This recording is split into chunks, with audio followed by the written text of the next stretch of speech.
Welcome, guys, to How the Frack We Got Here, a show that takes the news and events of the week and try to make sense out of it all. I'm your host, the most Will Buchanan, and on this show, we simply are all about the facts. There are plenty of news stations out there that simply want to do anything short but inform you. Here at How the Frack We Got Here, that's all we believe in. We go up to the left, we go up to the right, we go up to the middle of independence. We go after all sides because there's more than one side of the story to everything, and you need to know it all in order to actually formulate your own opinion. And that's what we try to do here at How the Frack We Got Here. Thanks for listening, and hold on, it's gonna be fun.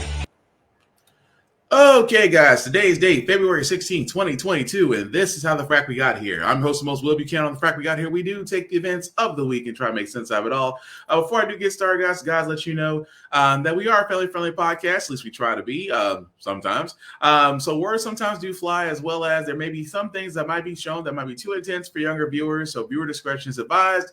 Aside from that, welcome. All right, so with this Wednesday in mind, let's start off with some somewhat good news, I like to think, in the world of justice. I do want to talk about, well, not that. Ooh, wow. That was mind-blowing. But I do actually want to talk about this. Ooh, that didn't work either. All right, hang on a second. That did not work the way I wanted it to. That was kind of bad. Okay, hang on, guys. Actually, you know, sometimes you really got to wonder in life if you ever got everything worked out right the first time. I didn't. I did not. There we go. Now we're getting somewhere. Okay. So, of course, you guys remember Kim Potter. Remember the woman that was basically mistaking her gun for a taser and killed Daunte Wright? Well, she was found guilty, and it seems the prosecutor is seeking a 7-year sentence for the former police officer for the killing of Daunte Wright. Basically, because of the manslaughter charge that she was under, she was only at the maximum going to get anywhere between 7 to 10 years. However, they're asking for a sentence of 86 months or 7 years and 2 months when she gets sentenced this Friday. Which again, the jury did convict her of first and second degree manslaughter in December. So again, it was one of those cases that we ran into, guys, that we were not sure if we were going to see justice on. Keep in mind, I mean, we just barely got past Ahmaud Arbery, and those three men will never see the light of day as far as seeing prison life sentences. And although they're seeing hate, and although they're also in a hate crimes case as well, let's not forget the three officers, along with Darren Woodson, along with the former officer who basically killed. Let's be honest, they didn't assault; they killed George Floyd. Those men are still also in trial as of right now for their crimes. And an accessory to murder. So again, it's interesting. Like I said before, we're still in that situation of, when an officer is found to be guilty of, going beyond the point of protect and serve, and yet again, we still ask this question: how do you mistake your firearm for a taser? And because we've seen what tasers are. Most tasers do have a yellow or red or any other type of handle, which is different from a handgun. Most handguns either have a black or silver or, graphite handle, depending on the type of gun or service weapon that most law enforcement officers have. But again, you're trained in law enforcement. You are supposed to be trained vigorously in knowing the difference between a taser and a handgun. And the simple fact of the matter is, the former officer did not know the difference, or she failed to. But this goes back to what I said about law enforcement. That again, you train longer to be a hairstylist or a nail technician than you do law enforcement officers. Law enforcement officers barely get anywhere from 6 months, almost up to maybe 12 months in training. But for most police officers, it's 6 months out the academy, and guess what? You're on the beat. So again, a lot of people are sitting there saying, well, the good cops are calling this out. No, the good cops are not calling this out. And I keep saying this the whole time when it comes to that all lives matter and blue lives matter thing, because check out the Capitol Police back on January 6th when they testified. I did not see the Fraternal Order Police coming to console them or back them up. I didn't see the Blue Lives Matter folks backing them up. So again, what does that tell you? That those two so-called catchphrases, hashtags, are really BS. At the same time, Kim Potter, like many other ones who really should not be law enforcement officers, we don't catch them all. We don't. Unfortunately, it's the only way that we seem to see justice these days is that we turn to social media. Once we put a spotlight on it and enough people look at it, seems to be the only way we get justice most of the time. But I digress. But moving right along, guys, I did want to catch this story as well because, again, it always seems to be Black people being wrongly detained or things of that nature. In this case, a 13-year-old's life will be forever changed because she was mistaken for someone else that put in bomb threats to a school.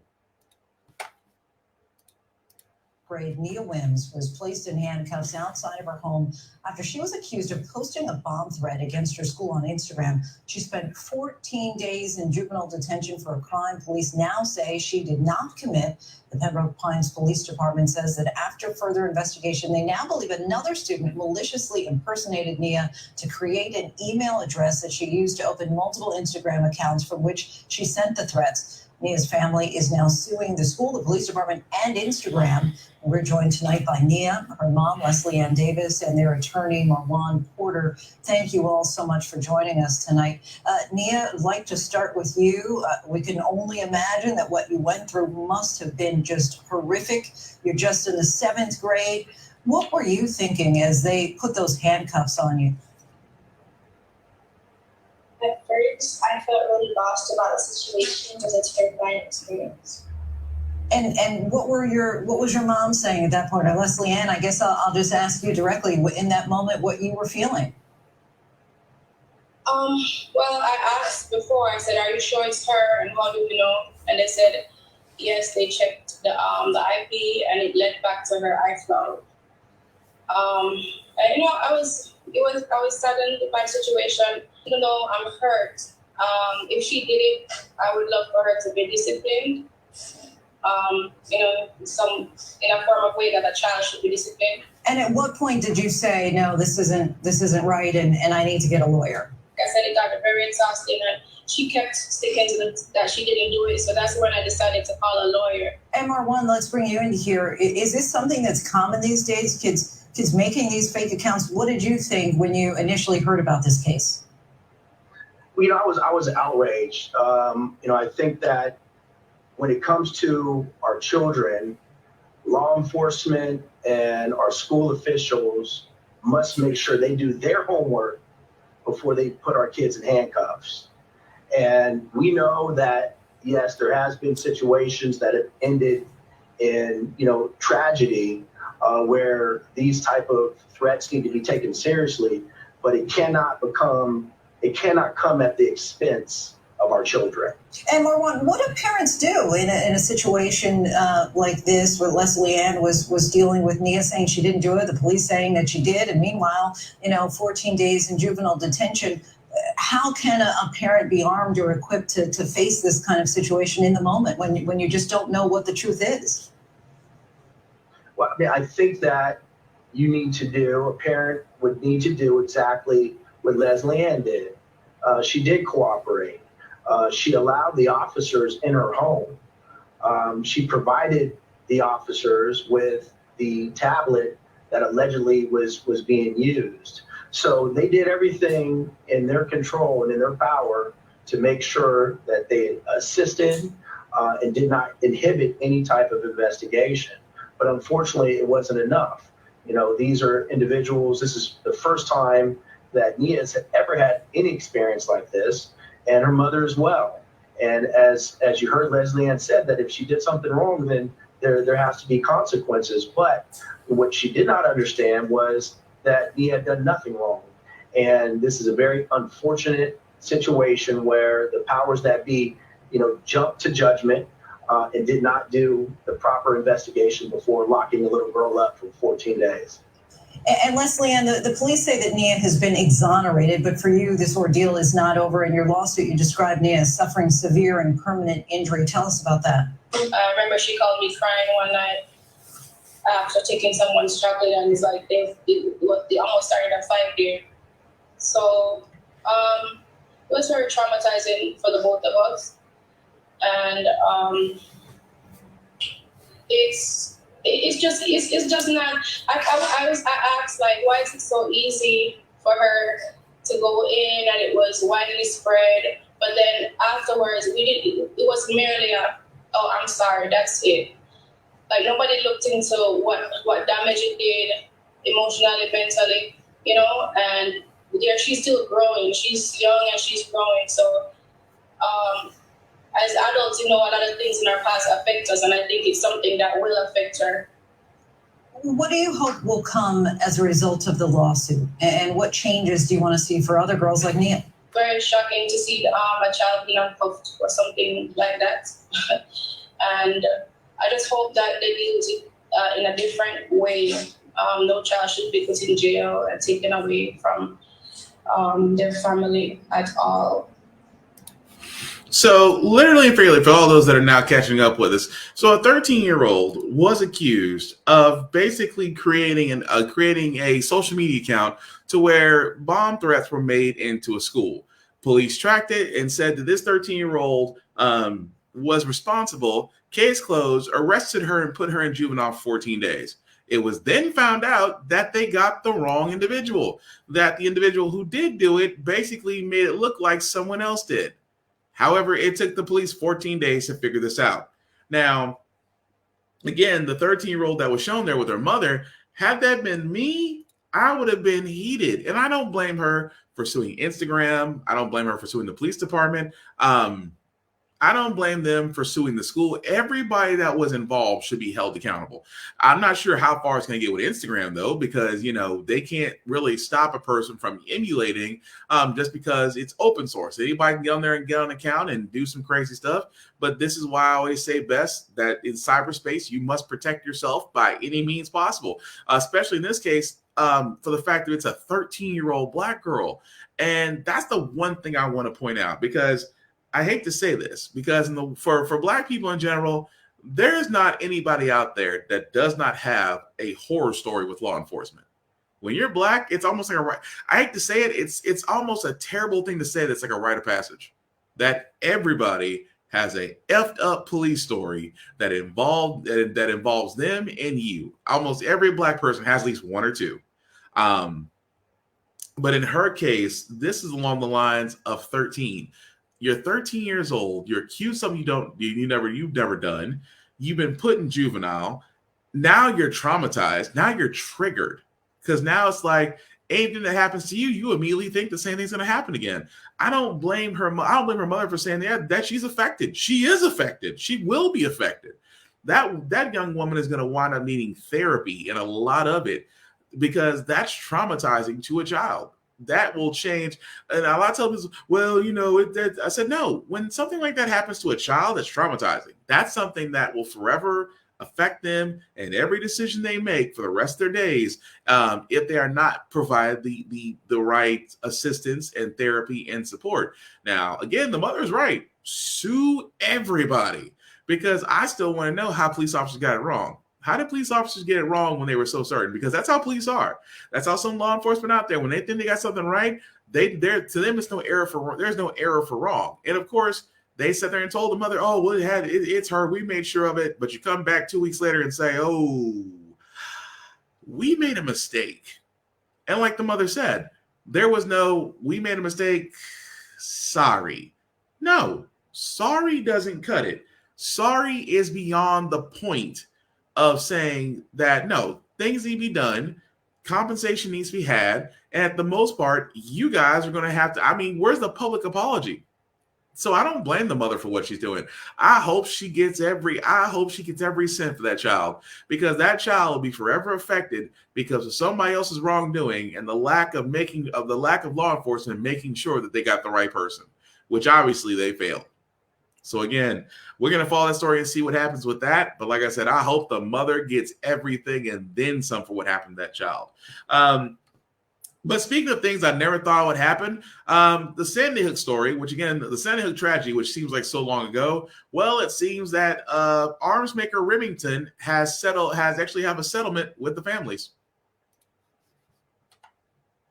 First, weapons manufacturer Remington Arms has agreed to settle liability claims from families of victims who were killed in the 2012 Sandy Hook Elementary School massacre, which resulted in the death of 26 people. The company will pay 9 families a total of $73 million, the first time a gun manufacturer has been held to account for a mass shooting in the United States. An attorney for the family said at a press conference earlier that this victory should serve as a wake-up call, not only to the gun industry, but also the insurance and banking companies that prop it up.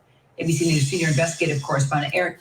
So literally and figuratively, that does say a lot. Number one, again, whenever there is a school shooting, we've said it. I've said this before. It's like it's the guns in America seem to have this cycle: shooting or mass tragedy, talk of gun laws, gun sales go through the roof. Silence, rinse and repeat. So a lot of people want to hold Remington because Remington was the AR style assault rifle that was used in Sandy Hook was a Remington gun, and of course Remington, like most folks, were taking a business standpoint. We can't control who has our arms, and to a certain extent, they're kind of right. But at the same time, this goes back into gun laws. I have been saying Tennessee, along with other states, are the easiest states to get guns legally. And I say guns legally. Keep in mind, I did not say illegally, guns legally. Tennessee is one of the easiest states to do it. I use my home state as a perfect example. They have gun trade and knife shows all the time, especially in the more Caucasian-friendly areas, if you will. And I've said it before and I'll say it again. As long as you have the cash, as long as you have an ID, no background checks are done. People walk out of there with their firearms, and as long as they have the cash and as long as they have the ID, that's it. There are no background checks done at these places. At the same time, people do private sales. Private sales don't require background checks, and they do them all the time. So again, it just tells you off the bat that these people are these same people that can get guns so easy. Why is it so hard to believe that they might be just a little bit liberal about how those guns are stored at home? Or how these kids, I mean, we've saw it before, these kids have easy access to weapons and they've been trained how to use them. So how do we prevent the next tragedy? We have to be honest with ourselves that the legislation and how guns are handled, things of that nature, must change. And Remington did not need the bad press. Remington did not need the bad press. Just for the simple fact of the matter is, again, when you have arms makers like Remington, Smith & Wesson, Browning, there's 13, 14 manufacturers here in the U.S., some overseas, and you think they need the bad press when one of their guns shows up in a tragedy? Like I said before, it's an interesting perspective because this does set the precedent. This does set the precedent in legal court that if another gun is used in another tragedy, you don't think those families will go after that gun manufacturer? They should. It should send a message because the only way you're going to change things in America is to hit them where it hurts. The checkbook.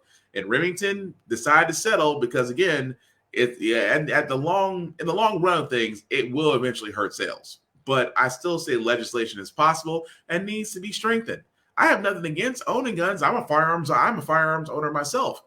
But there needs to be regulation. There needs to be training. There needs to be qualification. There needs to be background checks, mental health checks. We need to have stronger regulations for those that have firearms. And please, before anybody starts, miss me with the people who have guns don't follow the law stuff.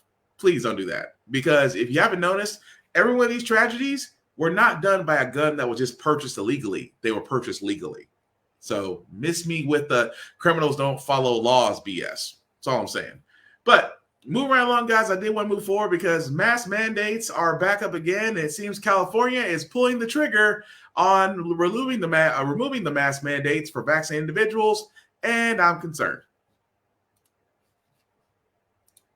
Throughout the country, the latest state, California, it's ending its indoor mask mandate for vaccinated individuals, while unvaccinated residents must still wear masks indoors. And then here in D.C., we're lifting our vaccine mandate for indoor venues. Joining me now for more on this and all the changes taking place across the country, Chief Innovation Officer at Boston Children's Hospital and ABC News medical contributor, Dr. John Brownstein. All right, Doc, if you watched the Super Bowl, a lot of us checked in on it. You did notice in California there, you didn't see a lot of masks. It's a trend across the country now, according to the FDA commissioner. So it looks like people are maybe thinking this is the right time. We're getting there, Kira. I think that we're getting to a place where we can start to remove the mask. And I think we're much better than we were a month ago. But case levels are still very high. They're still higher than previous peaks. And we still have a situation where many of the population are still unvaxxed, unboosted. And we, of course, as we discussed, the under 5 population still isn't yet vaccinated. So we have to exercise caution. We have to be nuanced, as we've spoken about for many months, and we have to let the data drive decisions. In places with low transmission and high vaccination, yes, we can start to remove masks. But if you're in a place with high transmission, a mask is still an important weapon. So we have to make sure that our decisions are driven by data. And we just all want normal, but we have to recognize that masking still might be important in at least some parts of the country right now. Sure, and pay attention to the science, obviously. And then looking at the bigger picture of this, what do you think of the future of mask and vaccine mandates, what it's going to look like as we sort of move toward a possible endemic phase? Yeah, I think that we have to acknowledge we're heading to a different place with this virus. We've got the vaccines, the therapeutics, better care. So we're in a better position. So regardless of what happens in the future, I do think masking may be part of what we deal with in the future. Say you have a new variant or a new surge, we may want to bring in masking just to help. I think that's a simple thing that we can do alongside testing and potentially the future of vaccines. So, I think we're getting to the place where we can start to off-ramp, but we should be recognizing the fact that a new variant could change things, and we have to be, flexible with what we might see in the future. So the thing I have with this is, and again, I understand that folks who are well versed than me in the health field, professionals, doctors, research scientists, I understand that. Now, again, I can understand that some people may feel a certain way about masks. Me, I welcome them all the time, because you never know. Masks do reduce your chances of catching COVID. And I still say, even though COVID numbers are going down, I'm more along the lines of, I'd rather feel safer when the numbers really start getting low, because we've done this before, guys. We've done this before when COVID first started and we shut down for a little bit. We all stayed in our homes. Numbers went down. Some countries like New Zealand were practically COVID-free, opened up like nothing happened. And we sat there and said, well, the numbers are low enough that we can start going back outside. And we did. And we had concerts, and we had celebrations, and we had venues, and we had all this wonderful stuff by people who weren't vaccinated. And numbers went back up. Numbers went back up again. Oh, everybody's got to wear a mask again, whether you're unvaccinated or not. So when I hear something like this, and it's still along the lines of, oh, well, the vaccinated can start going maskless again. I'm not saying they're not wrong. Again, I always say it best. I listen to people who are more advanced in me and a field that I have very little experience in or know nothing about. I am not saying that, going maskless isn't a bad idea. I'm like what Adam just said. Well, my friend Adam just said, I still wear my mask. I'd rather keep my family safe. Agreed. I'd rather wear my mask too. And again, I still say, as the numbers are going down and folks get vaccinated, cool, we'll get that route. But it doesn't sit right with me to start, going maskless in places. Because, even I do it, even now, even when I go into the gym to work out, I forget to have my mask on. But luckily I'm in areas to where it's just me or my workout partner, and, we're not in the vicinity of anybody else. So at least there is some safety protocols in place. But to sit there and say that maybe we need to go maskless if you're vaccinated, or if you're unvaccinated, still keep your mask. How about we just get everybody vaccinated first, and then we worry about the mask stuff later once everybody is vaccinated? Because that's how we beat every other pandemic. Just saying. But moving right along, guys, there is one thing I did want to point out. And again, if you're a Trump fan, you're going to kind of be worried. But if you or anybody else is paying attention to that dumpster fire that is definitely former President disgraced Cheeto, he should be concerned, because his main accounting firm that covers everything, including his tax-related documents, just decided they want a divorce. Major development in the investigation of President Trump's business for possible fraud. Trump Organization's longtime accounting firm has cut its ties with the company, declared that key financial documents are not reliable. Chief Washington correspondent John Carl has the story. Good morning, John. Good morning, George. It's a move that may have big implications for multiple investigations into Trump's business practices. His longtime accounting firm says it can no longer stand behind financial statements it has prepared for the Trump Organization over the past decade. Former President Donald Trump's accounting firm has cut ties with its highest profile client as he faces civil and criminal investigations into his family business. In the past, Trump has described his accountants as the best around. I spend millions of dollars a year for lawyers and for accountants to do my taxes. Letter filed in court by the New York Attorney General, Mazars USA, said a decade of financial statements compiled with information provided by the Trump Organization, quote, should no longer be relied upon. Trump used those statements to secure loans and to sell his business success as he ran for president. I was a business guy. I was successful. I was very successful. New York Attorney General Letitia James is trying to force Trump and his eldest children to testify under oath as part of her investigation into whether he illegally inflated the value of his assets and sought to avoid paying taxes. The Trump family dismisses the investigation as politically motivated. New York prosecutors come after us every single day on these political witch hunts, trying to find anything they possibly can. And that's all this is. In a statement, the Trump Organization downplayed Mazars' decision. Meanwhile, George, a state judge will hear arguments later this week about whether Trump could be forced or should be forced to testify on this matter. So again, I am just saying, when your accounting firm that's handled everything financial about your organization turns around and sits there and says, oh yeah, the last couple of decades, we cannot confirm if those documents are really solid, I'd panic. I'm not going to lie. I would panic just a little bit. The reason why I would panic, because again, if the financial company that does all your records is saying that the records they have from you are unreliable, let me tell you something. Again, I've always said this best about gangsters. Gangsters were never taken down for the multiple alleged murders, massacres, or anything else. The one thing that is always taking down gangsters, IRS. That's how they got Capone. They never got Capone about all the alleged kills that he's done. They got him on his taxes.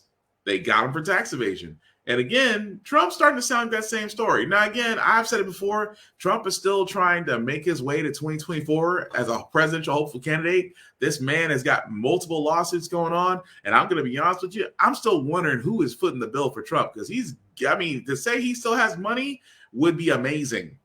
But somebody's still footing that bill. I know that much. But I also know that his accounting firm, Mars USA, has turned around and sit there and said, we out.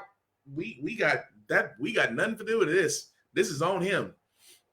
So again, it's going to be interesting how to see how Trump responds to this, because I'm not saying that the walls are closing in, but it's almost like it's going to be interesting to see what happens next. Because again, your previous tax returns did get pulled, and come to find out that you owed well over $1 billion, and you report well over $1 billion in losses. There's a chance that you may have allegedly inflated the prices of your holdings. At the same time, your accounting firm just called it quits. I mean, if you got dirt on somebody, Trump, now be the time to start singing. That's all I know. But speaking of things that are crazy, especially during this election period, not just the midterms, but also within the states as well, that in Louisville, Kentucky, and I wish I could make this up, a mayoral candidate was shot at, simply put, because the person was able to walk the door and let off some rounds. You can't make this up. Night, a campaign office, now a crime scene. There are gunshots up here. There are bullet holes. After a gunman allegedly opened fire on mayoral candidate Craig Greenberg Monday in Louisville, Kentucky. A man walked into our office. When we greeted him, he pulled out a gun, aimed directly at me, and began shooting. Greenberg says a member of his team shot and barricaded the door after the gunman fired 5 rounds. One shot just narrowly missing the Democratic candidate. Despite one bullet coming so close that it grazed my sweater and my shirt, no one was physically harmed, and we're extraordinarily grateful for our safety. Police say Greenberg was likely the intended target. It does appear, however, that one individual in particular was targeted, and that is one of our mayoral candidates, Craig Greenberg. Local elected leaders shocked by the apparent targeting of a political candidate. Democracy is based upon, the people having the right to vote, and to think that someone would try to kill a political candidate is really unthinkable here in our city. Police arrested 21-year-old Quintez Brown, found with a loaded 9mm Glock handgun less than half a mile away from the campaign office. Prosecutors charged Brown with attempted murder and 4 counts of wanton endangerment. Brown, an activist and college student, previously participated in the 2018 March for Our Lives rally, a movement to curb gun violence. He had this to say on MSNBC. I love how the emphasis is, it's like, this isn't a school safety issue, this is a school safety issue, this is a gun violence issue, because gun violence does not affect schools, but communities, churches, clubs, everywhere. So at school, it's very hard to feel safe now because it's like a war zone. Brown appeared in court earlier Tuesday and pleaded not guilty. He currently is being held on a $100,000 bond. During the hearing, his lawyer asked the court to take into account Brown's mental state. I believe that there's serious mental issues at play here, and I'm going to have him evaluated immediately. Candidate Greenberg, who campaigned on a platform to, quote, stop the violence before this incident, now says there's more work to be done. It's not lost on me that the violence my staff and I experience today is far too common in our city. Too many Louisville families have experienced the trauma of gun violence. Too many in Louisville were not as blessed as my team and I were today to survive. All right, Zinclay joins us now. Zinclay, so Brown, the suspect, we heard him, he was interviewed during that march there. Do we know anything about the motive here? Yeah, Tom. So when it comes to the motive, authorities still have not released that information. We do know that the ATF and FBI are investigating, but I did receive a statement from Brown's attorney just minutes ago. He tells us that his client is, quote, dealing with severe mental illness, and said his client needs not imprisonment, but treatment. So all I can sit there and say on that note, as I was watching this story, I'm not going to lie. The first time I saw him, like, that dude's got to be white. And when he popped up, I was like, okay. I mean, I was just as shocked when I found the DC sniper was black, but still. I'm like, I'm with everybody else. It's like, why did you bring it upon yourself to literally and figuratively, I mean, the motives don't make any sense. But again, I mean, this goes to show you in this electoral season, security should be the number one thing on every candidate's plate, especially with the fact that you saw what happened back on January 6th. You thought those politicians were safe, and a mayoral candidate in Louisville, Kentucky was safe until someone walked through the door and opened fire. I mean, it's crazy, but then again, it's like this is the same guy who was just who was a political activist talking about stopping the gun violence. I got no words for that. I don't. Still, as many times I've watched that story, I still don't have the words for that. I don't have the words to explain why in the world someone went from gun activism to to being an activist and, going to political rallies and talking and protesting to where you just decided just to walk into one mayoral candidate's place and decide to shoot. I mean, I'm not saying it's Kanye West level of thinking, but it's pretty freaking close.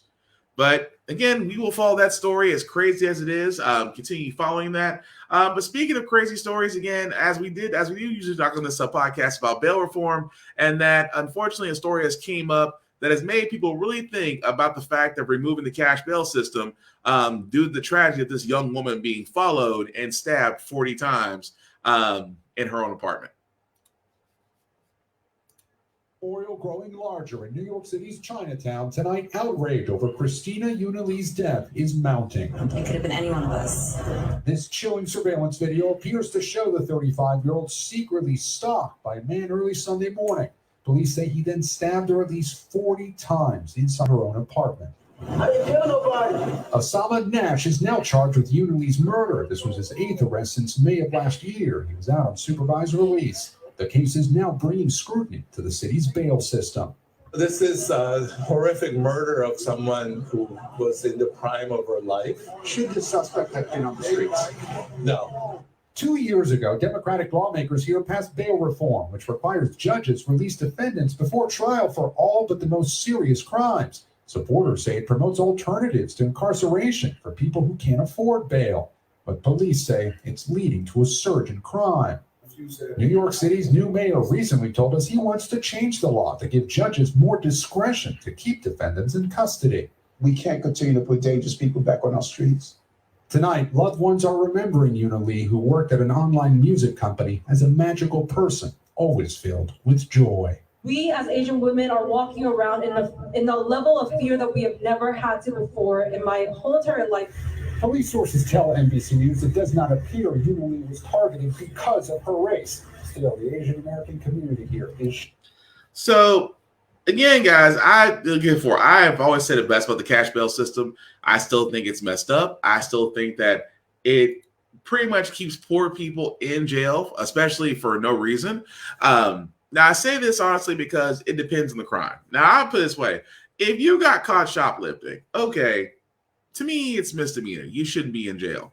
My thing is, like I said, just to keep it short, like if you didn't destroy property, if you didn't harm someone, kill someone, attempt to kill someone or a group, try to burn a place down, or anything above that would be, in my mind, the red level letter of things that you should not do that cause high crimes, then yes, you fall into the you need to keep your ass in jail category. But for everyone else, there needs to be some alternative in this. There needs to be some alternatives into this to where it's like, okay, maybe that person doesn't need to be in jail. And again, that's where the gray area comes into, because just in New York, because right now New York is the only one experimenting with this bail reform, that yes, judges do have to have that discretion of whether or not they grant bail or not grant bail. Grant release or not grant release to people, because the simple fact of the matter, guys, it's hard to tell unless it's fairly obvious. Now, one could say that a mental health check is needed before a judge can make a decision, or that or a reexamination of the accused past. I mean, there are other safeguards that can be put in place to help judges determine this. But as tragic as this is, I hope it doesn't change the fact that bail reform still needs to happen. Because Kyle Browder, literally, I forget Mr. Kyle Browder, who was in Rikers Island, who's in Rikers Island until he killed himself for allegedly stealing a backpack. He was in jail for 2 years because of the backlog with the courts in NYC. That this case for 2 years did not get pulled to the court. So he stayed in jail for almost 2 years for allegedly stealing a backpack until he killed himself. So I want to prevent those types of stories. I would like for those stories never to be prevented, but I completely and utterly also understand that when it comes to that situation where a released person can do that and cause a murder, and if they have a rap sheet, then yeah, that needs to be looked at. But I'm just saying that I hope one single death doesn't change that for people who don't fall into the same category, is all I'm saying. But speaking of things and going in cases, I did want to cover again the three men who murdered. I want to call them white supremacists. That's what they really is. There was no other reason for them to go after a black man in Georgia. But these three white supremacists that killed Ahmaud Arbery are now facing the trial of the hate crime to see if their killing was racially motivated. And it actually started today, and this is the coverage from it.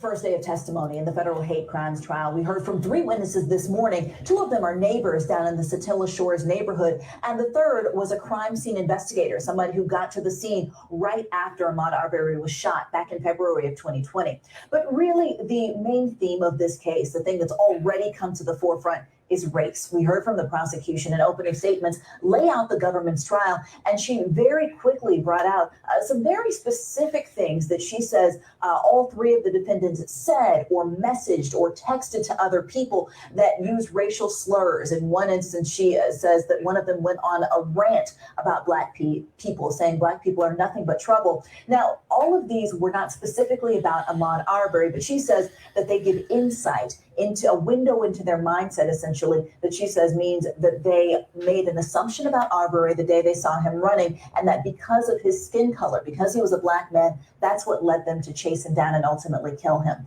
Now, for the defense's side, in 3 separate opening statements, defense attorneys say, you know what, there's no excuse for this reprehensible language. It's not good. There's no defending that. But they say that it does not mean, it does not prove that their clients targeted Arbery because of race. Rather, they say they were motivated by their concern over crime in the area.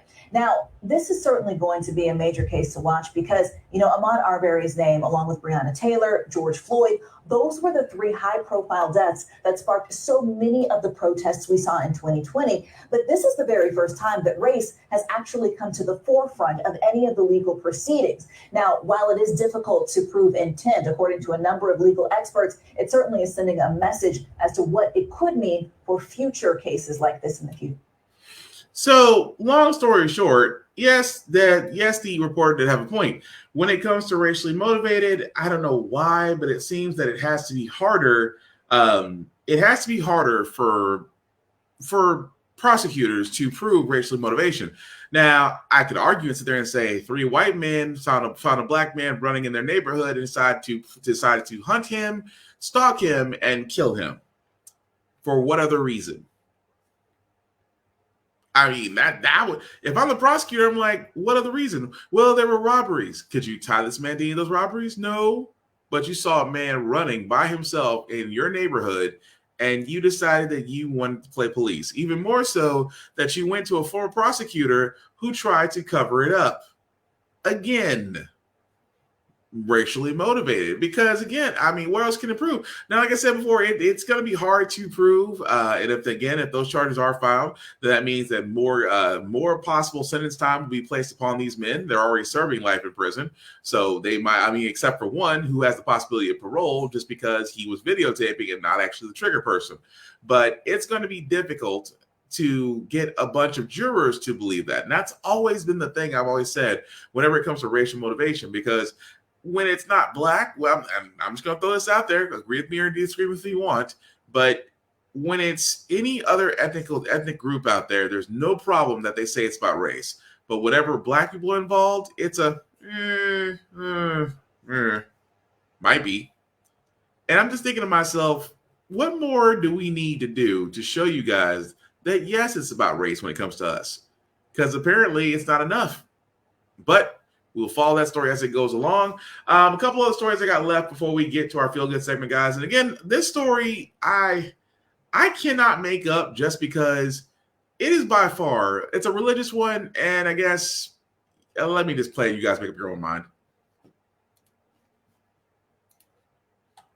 Welcome back, everybody. Now at 5 o'clock, a Phoenix priest is out of a job. The Catholic diocese here says he performed baptisms incorrectly for decades. It all comes down to one word he said wrong for all those years. And Holly Bach is in studio, so I keep thinking about these families and the diocese being so literal, saying those baptisms don't count anymore. Right. So it's thousands of families that could maybe be affected by this. I think it's really case by case, I would say at that point. But yeah, thousands of people have been under this priest before. It was actually priest Andres Arango.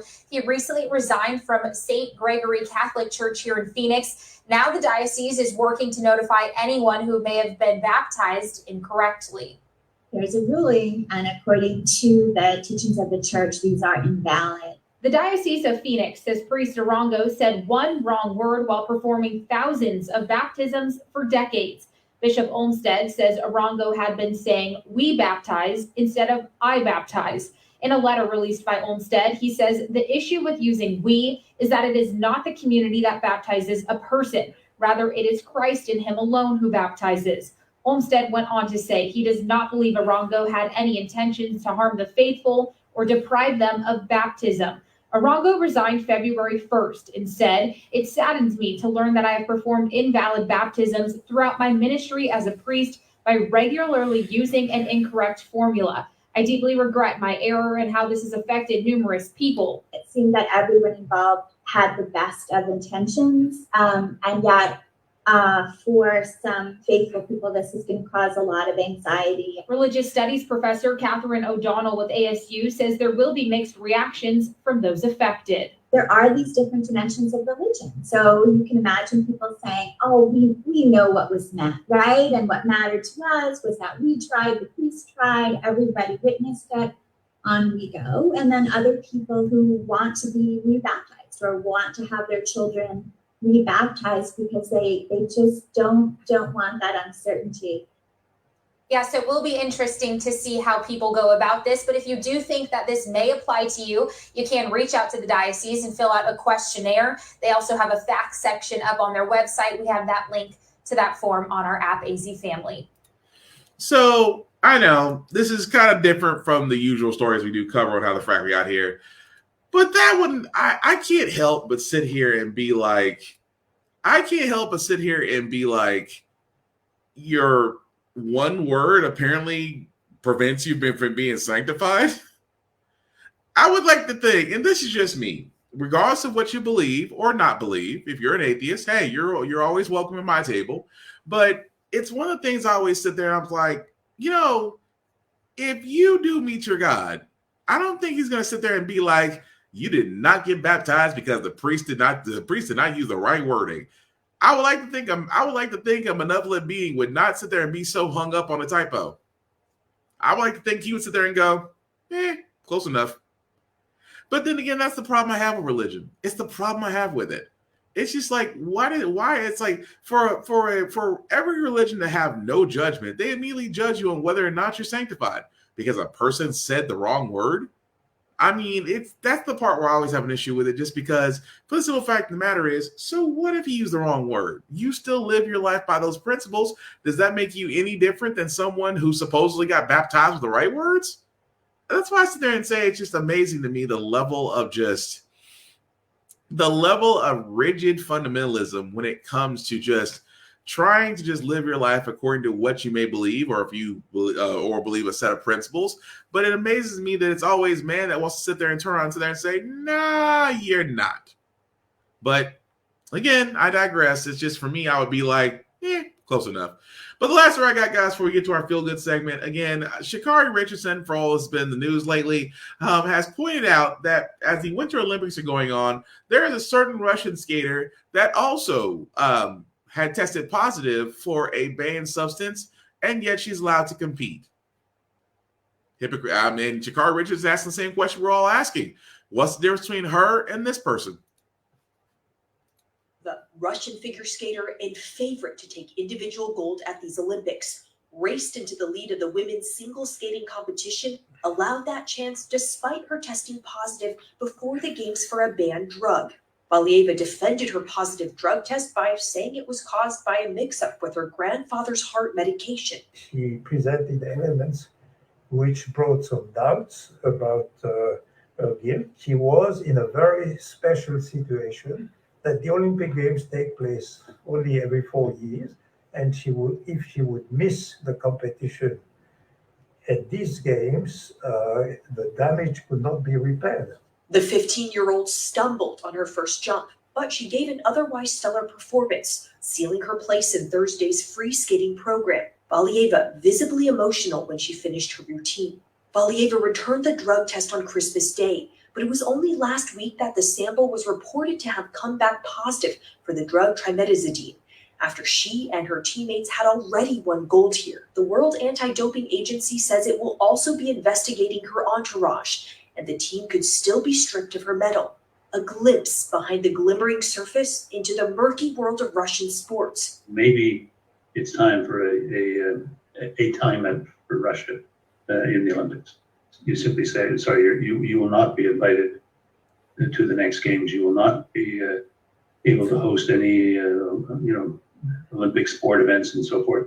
That will get their attention. Team USA not holding back in a statement.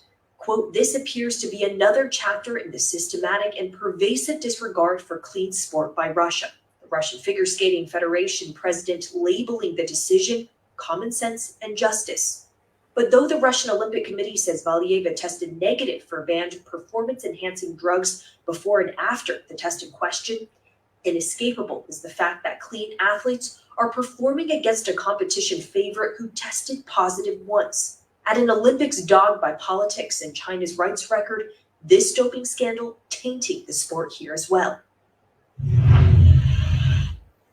And Wolf, we're just getting new details now. According to a document filed in the hearing with the Court of Arbitration of Sport, Valieva tested positive for 3 different substances used to treat a heart condition. Only one of them is banned, but I just spoke to the head of the U.S. Anti-Doping Agency, and he told me that all 3 of these drugs have performance-enhancing capabilities to improve endurance, to reduce fatigue. He says that the fact that this was a mix of 3 different drugs shows that there was a sophisticated and deliberate attempt to improve performance. He says that he does not expect a 15-year-old would have the financial resources or knowledge to do so. So I'm just gonna go ahead and say it. So a black woman during the Summer Olympics, her mother has passed. The pressures of making the Olympic team, the pressure of doing everything that she possibly can do, decides to smoke a little weed. I'm not against it. I don't smoke it myself. I have been saying it for many episodes in this podcast. Weed itself is not enhancing. One of my favorite comedians said it best. Weed does a lot of things, heightens and stimulates you, but it certainly does not make you fracking empowered. The only way it can make you empowered is there's a Snickers bar at the end of the finish line. It's the only way it can be empowering. But Sha'Carri Richardson smoked a little weed, admitted it, tested positive. The U.S. Doping Agency, along with the OIC, has decided that she cannot compete. She cannot compete in her favorite relay. Of course, everybody was saying it's weed. It's not performance enhancing. Although with the U.S. Anti-Doping Agency and the Olympic International Committee, that unfortunately marijuana is still seen as a personal enhancement drug. To me, I understand it. Yet, let's go over to Russia, where a figure skater had literally tested positive for banned substances, which we do know that not only for heart issues can relax fatigue, also known as a performance-enhancing drug. Yet she was able to skate her little ass on her event in the Olympics. So Sha'Carri Richardson, as long as everyone else was saying the same thing, what's the difference? I hate to say it, because again, what other reason is there? I still said the U.S. Anti-Doping Agency and the OIC will never probably give a statement on this, because the fact of the matter is, yes, you let a Russian skater who tested positive not once but twice, and she got to go in her Olympic event. Sha'Carri Richardson was basically told that she could not compete. What other reason is there that one was allowed and the other wasn't? What do you say, Kelly? Even the announcers are saying, "We're so sorry, you shouldn't be watching this skate," because they cannot. Because it would, again, this is the reason why those very 2 agencies are very quiet. Why are they quiet? You stop the black woman from competing in the Olympics, but you let a Russian white woman in there with no problem. But you're going to sit there and talk about the integrity of sports. Right. Let's call it what it is. You don't want to see another Jesse Owens. You don't want to see another Jesse Owens in the Olympics. For all those that don't remember, Jesse Owens pretty much gave the big FU to Adolf Hitler in Germany and pretty much won in fashion. The iconic black fist, the iconic black fist for Black Pride, that was him. It wasn't just the fact that Germany hated it. The Olympic International Committee hated it, because they're not up there. As they always say, we're not about politics here. We're all about different countries coming together for the love of sports. And yet you won't let Sha'Carri Richardson in because she smoked and admitted that she had weed, smoked it and admitted it, tested positive. Whereas the Russian counterpart that was able to skate in the now still going on Winter Olympics of 2022 in Beijing still may walk out with a medal, and her team may walk out with a medal. So yes, what are the differences there? Besides the fact of the matter that black people are still seeing an unfair line even in the Olympics. So, with that being said, guys, we're going to move over to our feel good segment because usually how the fact we got here, we usually cover a lot of things that are doom and gloom, sometimes make you lose your faith in humanity. But hey, it is the middle of the week. Tomorrow is Friday, which is Thursday. We always want to leave things on a positive note, a little spring in your step and a song in your heart. And I think I found it because I am so glad because I talked about this young lady. Again, we're still sticking with the Olympics, but it's history in the making because this young lady, Erin Jackson, if you don't know who she is, has done something remarkable in the world of speed skating that's never been done by a Black person.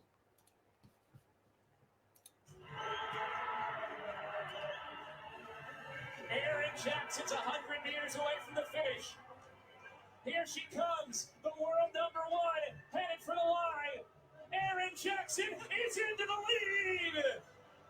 Erin Jackson's meteoric rise to the top is complete with Olympic gold.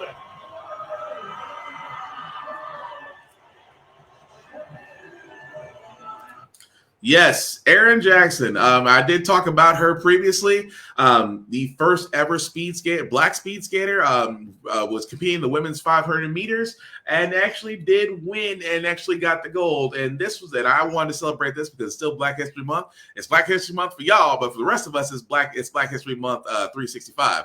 But I just want to show not only that as far as her winning that race, but also for the same time the interview that she had afterwards. Is Erin Jackson making Olympic history this weekend. Jackson skating the gold in the women's 500 meter race, and she became the first American woman to win that event in 28 years. She is also the first Black woman to ever win an Olympic medal in that sport. Not bad for someone who only picked up speed skating, get this, 4 years ago. I talked to her in just the last hour about that historic goal. So for the rest of your life, you'll be Erin Jackson, Olympic champion. How does that sound to you? It sounds really great. Yeah, still wrapping my head around it. I mean, you know, your story is remarkable on so many levels. I mean, first of all, I read that you didn't even start until, you know, a few months before Pyeongchang. You finished like 27th, 28th, 29th at Pyeongchang. And now here, like, talk to me about the journey from South Korea to here in Beijing. Yeah, just a lot of practice, a lot of time on the ice, a lot of frustration. Yeah, just working. Just working. That's it. That's just working. Just hard work. Yeah. Brittany Bowe, of course, everyone's familiar with that part of the story now, and there she was cheering you on, perhaps louder than anybody else there. And I saw the two of you after the race talk. What did she say to you? What did you say to her? Well, I mean, I think it was like mostly hugging and tears, but yeah, she was just saying she's so proud of me, and I was like, we did it. Like, yeah, it was pretty wild. It's been 28 years since an American woman won gold in this event. A woman that looks like us has never won it. What do you hope that part of your story does to inspire potential future speed skaters? Yeah, I just hope it sparks something, you know, like maybe like a young Black girl saw my race or something and she's like, oh, well, maybe I should try this. And I think that would be amazing, even if it's just one person, you know, getting someone else out there to skate with me. How does a Black girl from Florida end up with a gold medal around her neck here in Beijing? How'd you get into it? Yeah, so I started as a roller skater. So I've been on roller skates for basically as long as I can remember, my whole life. I started with, you know, just hanging out at the skating rink with my friends. And then I was an inline speed skater, played some roller derby. And yeah, after I graduated college, I was like, well, if I never try ice skating, I'll never know if it could have turned into something. So I was like, let's give it a shot. That's a remarkable story. Could be a movie. It's a movie I'd watch. Are we going to see you in Italy? Yeah, I don't think I can be done yet. I mean, I'm just starting to figure things out. It's only been like a year and a half of things feeling good on the ice. So I want at least 4 more. In the near term, what's next? What do you do after you win a gold medal at the Winter Games? Well, our season's not quite over yet. I've got about another month on the road. We have World Sprint Championships coming up in Norway in a couple weeks, and then we have World Cup final in the Netherlands just after that. So I've still got some racing to do and then some relaxation. What do you do to relax? Just out of curiosity. It's been so long, I don't even remember. I'll have to find something to do. Yeah, I'm real proud of you. You made your country proud, and Congratulations, well deserved. Cool. Well, fist pump. Thank Can I, you. can I hold your medal? Oh, yeah. Oh, you're gonna take it off? I was just. You can wear it. Oh wow! Look at this! Look at this! That's heavy. Yeah. That's actually heavier than the medals in Tokyo. Thank you. I'll give it right back. That was like, I give it back now. So again, guys, if you guys haven't noticed, again, that was history in the making. That was the first African American woman in speed skating to win the 500 meter relay 500 meter race, and she's still going. And I look, on behalf of the Black delegation, I can sit there and say, as a country, we're proud of you. Screw that. As Black people, we are proud of you, and definitely you should be giving your props for that, because that in itself is an amazing accomplishment. But that being said, guys, that's going to wrap this up for this podcast. I do thank everybody that watched, that liked, that let everybody know that we're on. I do apologize for being running late. I promise we will be doing better. We will be doing better in the future. But before I do get out here, I do want to do some shameless plugging. I want to first start with my buddies Ari and Guy present Geek Salad for allowing me to share my podcast on their page. So they appreciate it, fellas. They actually have a lot of new episodes, especially dropping every Friday. They are a couple of podcast guys I met last year that cover everything outside the world of pop culture and sci-fi, and also things outside of it, with an intelligent but definitely unfiltered and interesting perspective. I do give Ari and Guy a lot of credit for the stuff they come up with and talk to the guests they have fun with. But you can definitely check them out on Facebook as well as YouTube, as you're currently seeing right there. Just check out Ari and Guy present Geek Salad. Also, let me not forget my other buddy from Brother for Another Mother, who'll be back to podcasting very soon. Aethelbon Weatherspoon on Facebook, Big BZ on socials. Still, we'll be coming back with live shows very soon. You can definitely catch him on Smoking Trailer Sundays, every Sunday from 6:30 to 9 p.m. And, of course, the REF podcast, which is every Tuesday from 6:30 to 9 p.m. But definitely check him out on all socials at Big BZA and his Facebook page at A.the.Weatherspoon. Now, as far as yours truly, guys, my link at the bottom left, IG is BlackFox447. Definitely can follow me there. I usually post a lot of movie reviews, video game reviews, television shows reviews, and gym stuff, because I do a couple push-ups. Also, at the same time, guys, I am always trying to find things to motivate and encourage, because in 2022, that we need to actually be doing more things to not only motivate ourselves but each other. And I hope I can actually contribute to that growing trend. Also, the trailer at the bottom, the actual streaming trailer, the streaming link that you see at the bottom, if you copy and paste that into your browser, will take you to my link tree that has the Facebook and YouTube groups for all of my podcasts.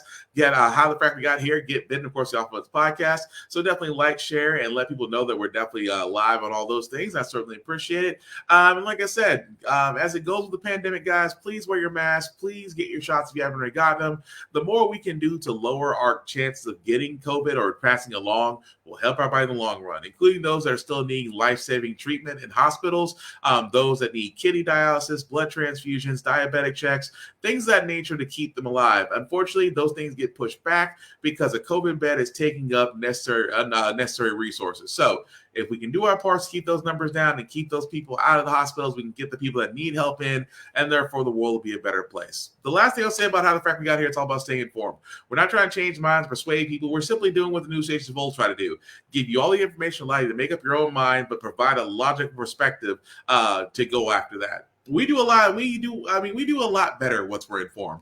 We're progressive. We move forward. We try to right the wrongs of our past by making decisions now that should have been done back then, like electing our first Madam Vice President who was Black. When we don't learn from history, we are doomed to repeat it. That's how we get, unfortunately, ineffective Congress, ineffective Senates, House of Representatives, and even get a president that shouldn't be there, scratching your heads and wondering the whole entire time how the fact we got here. Thank you all guys for watching. If you're watching this on the playback, please comment if it's live. I still want to know what you guys thought about everything that we talked about tonight. And as well as that, take care of yourselves and each other, and we'll get through this. Peace.